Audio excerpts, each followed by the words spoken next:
years in the freezer. Long-term storable, 54 different varieties. So if the prices go crazy, the fan, or you just want to save tons of money every year by creating your own food like I do, grab our seed pack special. Just look for the banner on the homepage at freedomslips.com. Don't be a statistic. Don't be part of the problem. Be part of the solution.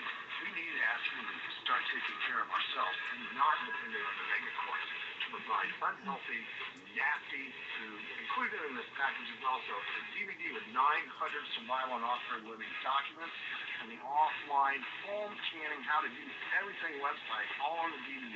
So when you're growing all that food, you know how to can it, store it, preserve it, etc. with all these documents. So thank you for tuning in to Revolution Radio at freedomslips.com. I hope that you will pick up this package and start learning to be free. Revolution Radio, freedomslips.com, where information never sleeps and freedom is one seed that needs to be born.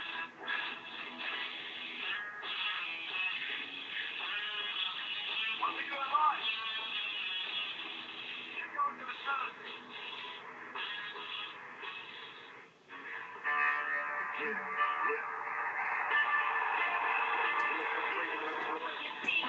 I grew up in America. I grew up in the land where phrases like, I have a dream, meant something. I grew up where I believed freedom existed. That that's what I was fighting for. That our founding fathers made America the land of the free and the land of the brave. This is America, damn it, and I'm taking it back. And now your host, Terry Joyce. Welcome to the Freedom of Joy show on Revolution Radio at freedomslips.com. Thank you and for tuning in. We do have a really wonderful show today. I'm super excited about it, as I'm excited with most of the shows that I'm doing. But it is going to be a really great show. Just want to let our listeners know out there that Revolution Radio at freedomslips.com is listener supported. So please give us a donation and keep us going, keep this wonderful information that's getting out to you and all the great hosts that you hear here on the network. Want to say hi to the people in the chat line. I'm also in the chat, so if you have any questions that you want to ask during the broadcast, please do it. And we're also going to try to take a caller today in the second hour. So if you want to call in or you have any questions, please feel free to call in during the broadcast today. I'm also, I don't know if people really know this, but I also live stream the show on my Freedom of Joyce channel on Ustream, just so that I have like different footage, and maybe I might be able to cut away on a monologue or something and YouTube it later on.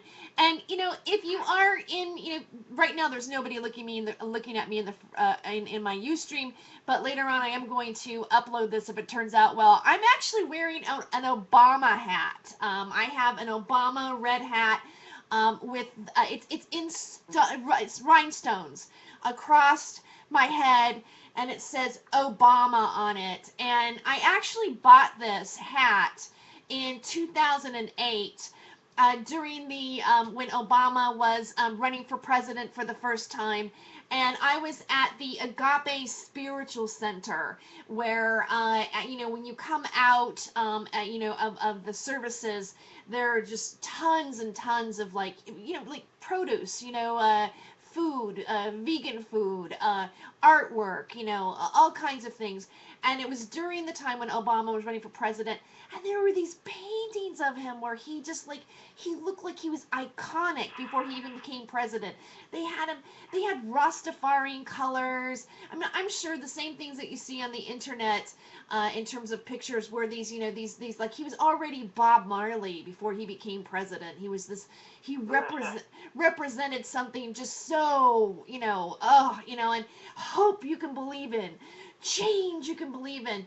And I feel that we felt so disillusioned and beaten up by the Bush administration, and Wall Street was crashing, and the banks needed to be bailed out, and we were in this desperate situation, and Obama says, yes, I will do it. I don't know if anybody remembers, the Obama girl. I mean, there was Obama girl on the internet. She was going viral. It's like, I mean, how is Obama girl now? Is she popular? Is she invited to parties? I mean, I always wonder like what's going on with Obama girl. But when I had this Obama hat, I wore it places. I went out in public and people loved me. I mean, I got carte blanche. Hey, honestly, I almost like ran over somebody in the crosswalk one time. And I was like, oh my God, I almost hit that man. And he saw my Obama hat and he goes, right on, yay. And I'm like, gee, dude, I almost killed you. It's like unbelievable. I mean, you could do no wrong if you like associated yourself with Obama because we're so excited. Election, tears coming in our eyes. Oh my God, now I feel like I can't even wear this hat. I can't even wear this hat to a Halloween party. I mean, I don't even think anybody will like buy me a drink or dance with me. And it's not like you have to buy me a drink to dance with me. But I just feel like I would be like the most unpopular. Who knows? Somebody might smack me in the face if I wore it. And this one last thing I want to say about Obama before I bring our guest on, because that's going to be a little bit of the subject matter that we're going to talk about today, along with various other things, is like, at the time, I knew the guest that I'm going to introduce, we were doing a lot of online shows called the Free Speech Show on ComedyNation.com, and it was during that time, and I remember that the comedians would go would go up and go, gee, I don't have any more jokes to say because he's so perfect. And I think it's different now. I think we've got some jokes. One of the things that I like to say too about Obama is there's so much interesting things on the internet about him, more than any other president. I mean, there's people that are claiming that his DNA has been cloned from an ancient pharaoh, and so is Michelle Obama and the kids. And there's he was Barry Soetoro. His real name's Barry Soetoro, and he was time jumping to Mars when he was a young man. There are just everybody's so interested in his birth certificate. There's just like this shroud of mystery around the Obama administration. But I think that we can all agree on one thing, whether or not he ever time traveled or he had another name or whatever, he did some stuff that for me, I'm not happy with. And that would be signing the Monsanto Protection Act, as well as some various other things that have gone into place. And frankly, I don't know about you, but my life smells a lot like the Bush administration. It just seems like there's nothing that's changed. And I want to explore a little bit of that topic with our guest today. Actually, I want to introduce to the show is a very good friend of mine and somebody that I have a lot of respect for. He has an online show, or has had an online show in various forms called the Free Speech Show. It was at ComedyNation.com, and now it's going to have a new incarnation. It's going to be filmed out of New York with John Fugelsang, who, by the way, when we were all working together, he was a star then, but now within this last election, he's really, really shot up into the mainstream public, and it's so great to see him be successful that he is. And he's going to be the host of the new Comedy Nation Free Speech Show. So I'd like to welcome to the show Bill Bronner. Thank you for being here. Hi, Terry. I've enjoyed your opening monologue. Oh, well, thank you.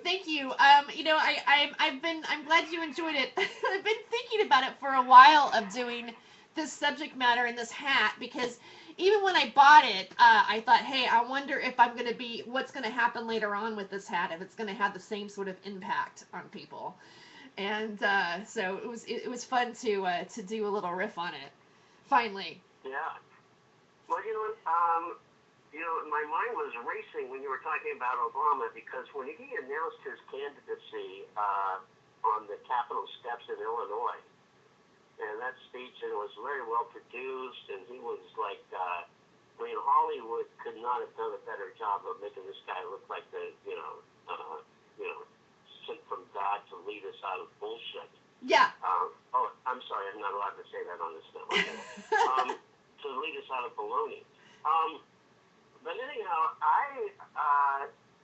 I'm done with Obama. I was already done with Democrats, and then Obama was the first time I had voted for a Democrat in 4 elections, because I always liked voted for Nader every other time. And I had refused to vote for Bill Clinton just because of the machine. And I was a supporter of Lenora Polani, if anyone remembers her. She was a professor at the New School, I believe, in New York City, and very progressive. And so I opened for her at some fundraisers, and I think they raised over $300. But anyhow, I'm done with Obama, and I think that what I've talked about for several years is that I think it's time to just disband the United States, just like the Soviet Union got disbanded. I think we should just dissolve the United States. Really? Yeah, what's the point? Why do I need to have the same guy? I think that if California were on its own, I don't think we would have a B-1 bomber. I don't think we would be spending our money on that. I don't think that we would be droning Afghanistan. I think that it's become so big that now corporations, multinational corporations have become so big, like the Koch brothers. They can buy the Democratic Party or the Republican Party. I mean, they can influence elections, and there's nothing that we as lowly voters who don't have $1 million can do about it. Yes.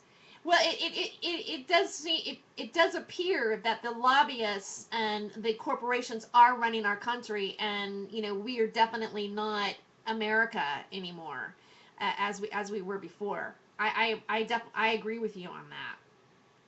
Yeah, I mean, first of all, the whole idea of the NSA is as anti-American as anything. We talked about how in East Germany, when I was a little kid, it was a big deal that the East Germans would listen to conversations between East German citizens. And now they know everything we send in an email and a text message. Who knows? And what's weird to me today is I was preparing for the show, and I went to find your video on YouTube, and my internet stopped working. Really? Yeah, it was like all of a sudden I felt like my internet is now being routed to Mexico, so that they can listen into my whatever I'm doing. And it just shut down, and your video would not load for the longest time. It took over 10 minutes for your video to load. Oh, and you're talking about the Edward Snowden video that I sent from the Liberty Beacon article? No, that might have been your YouTube video of your archives of your show. Oh my goodness, that kind of freaks me out a little bit. Yeah, but maybe it was me downloading the Snowden video that turned the NSA on to me. I don't know. That might have been the red light that said the NSA, turned the NSA to start monitoring my transmissions and listening habits. I mean, they've got nothing but equipment and time on their hands. Yes. Well, it does make you concerned when you have strange things happening to your computer, especially when you're looking at certain things. I didn't have any problem looking at the Edward Snowden video. I think they've already been tapping me for a while. One of the concerns that I had was when I was in the Occupy movement, Bill, and I was informed by somebody whose mom works for the 1%, and I get this information that they have photos of you, and you probably shouldn't drive your car to the meetings, and you should change your appearance, and so I got a wig, and I would show up, and they go, "Hey Terry, how's it going?" I'm like, "No, I'm in disguise." Did you see I look different? What? Yeah. And now, with face recognition software, they'll be able to pick you out of, if you walk into a stadium or into a mall. And the fact that they can trace your cell phone, if you carry your cell phone on you, you might as well have a tracking device on you. Yeah. Well, and I love how your cell phone will say things like, "Do you want us like right now when I was started to live stream the show, there it asked the question, "Do you want us to give your location?" Hell no, I don't. I mean, Right. I don't want you to know where I'm at. You already know where I'm at. So what difference does it make right now? And why do you think? Why do you think that that they're so interested, or why is the NSA, which apparently is not necessarily an organization that is part of the United States? Am I wrong in perceiving that, or is that what? Because the last video that I watched with Edward Snowden, and I've had to watch it a couple times because there's so much information going on there that I'm trying to just compute, going, wait, what did he say? Let me go back here again. Is the NSA not really associated with the United States? Is it a private? Yeah. I think it's funded by the United States Treasury, but part of it, the problem is that they've outsourced so much of the intelligence gathering that there's a lot of independent contractors that have access to everything that the NSA is trying to accumulate.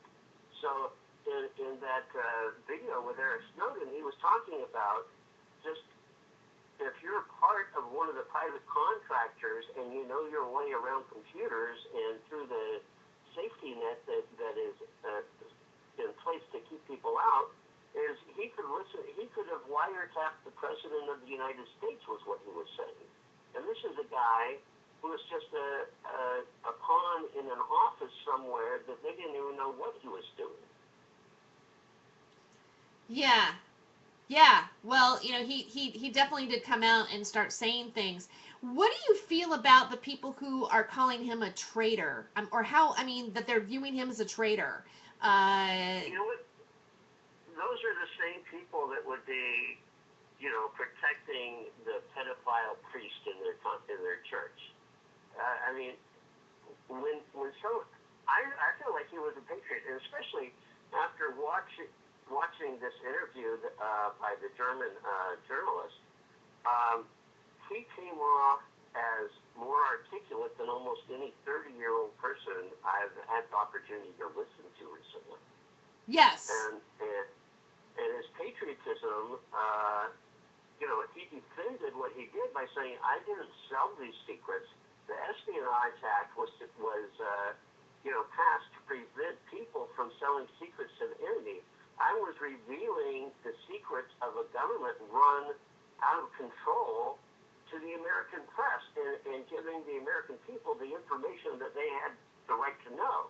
And this is one of my problems with the Obama administration, is they have gone after the whistleblower every single time. There's no protection for a whistleblower under the Obama administration.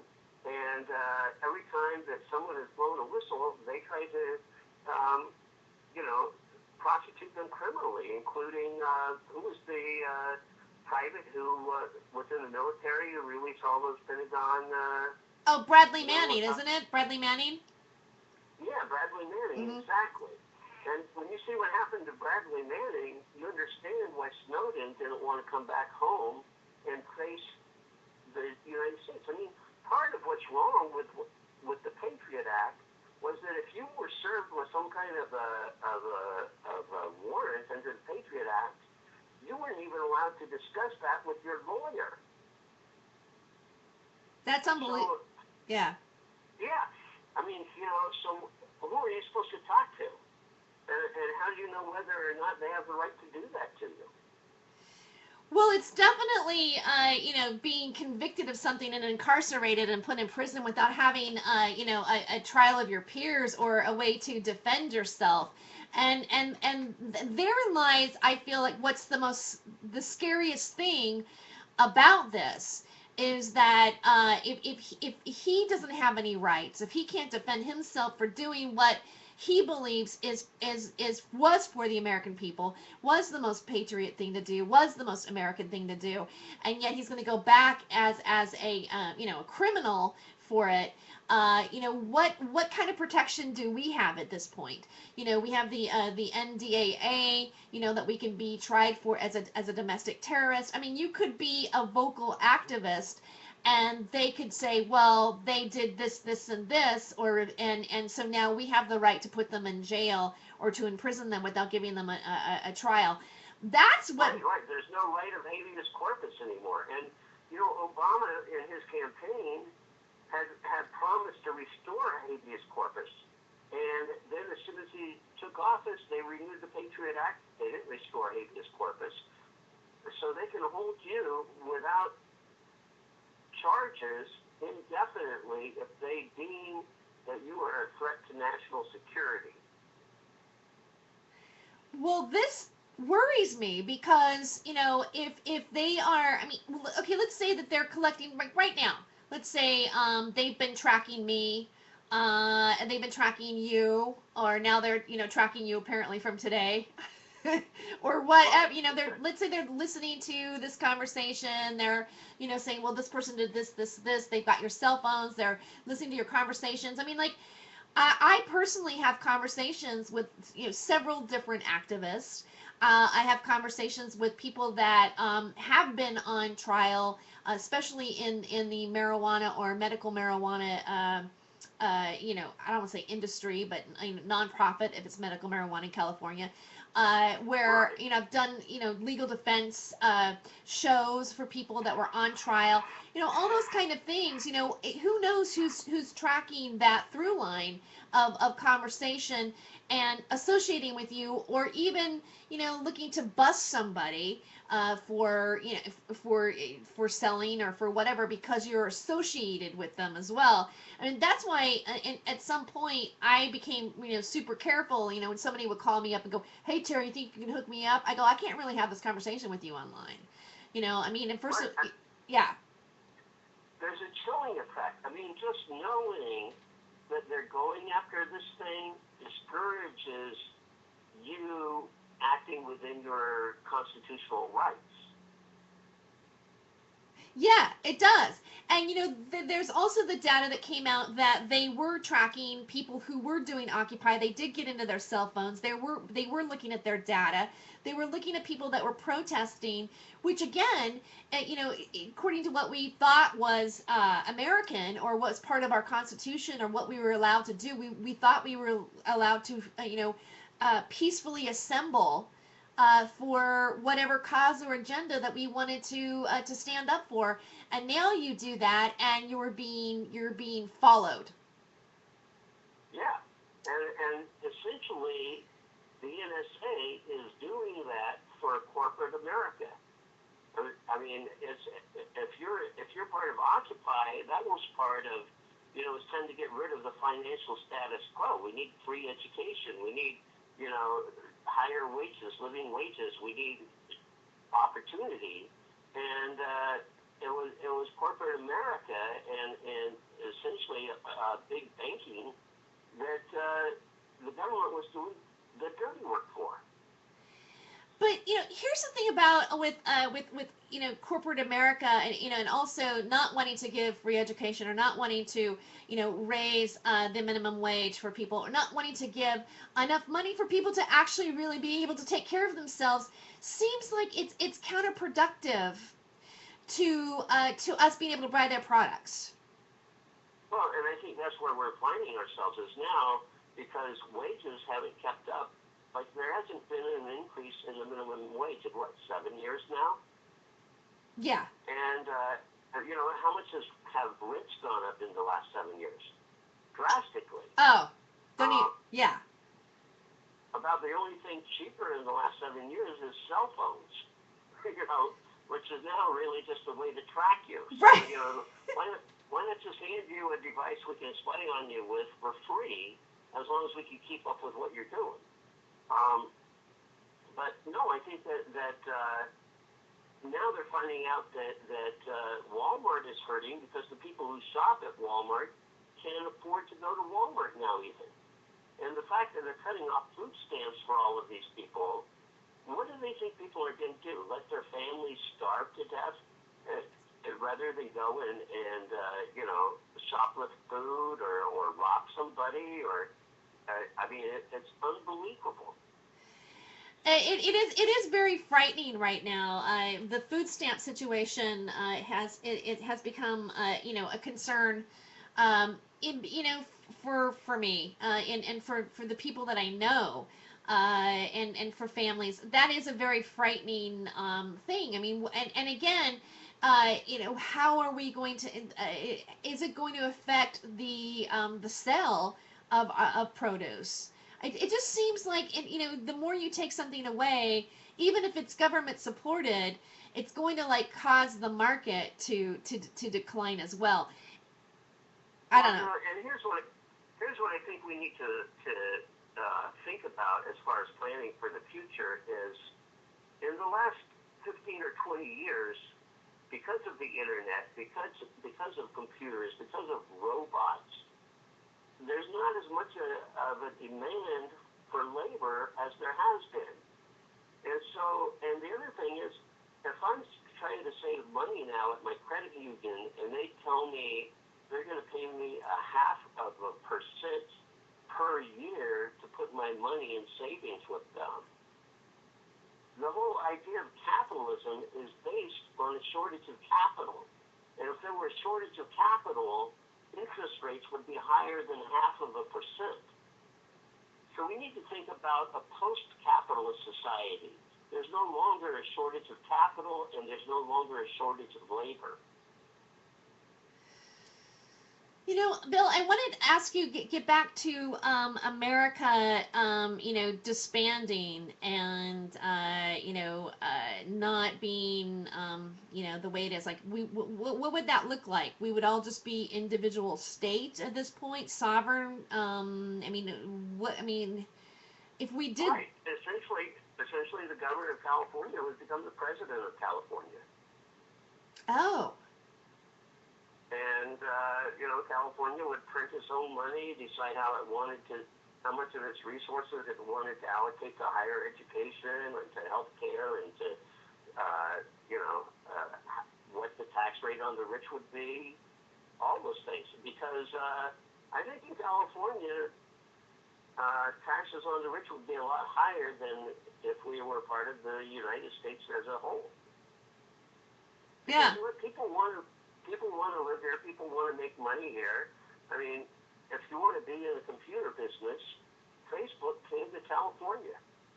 Tax the shit out of. I mean,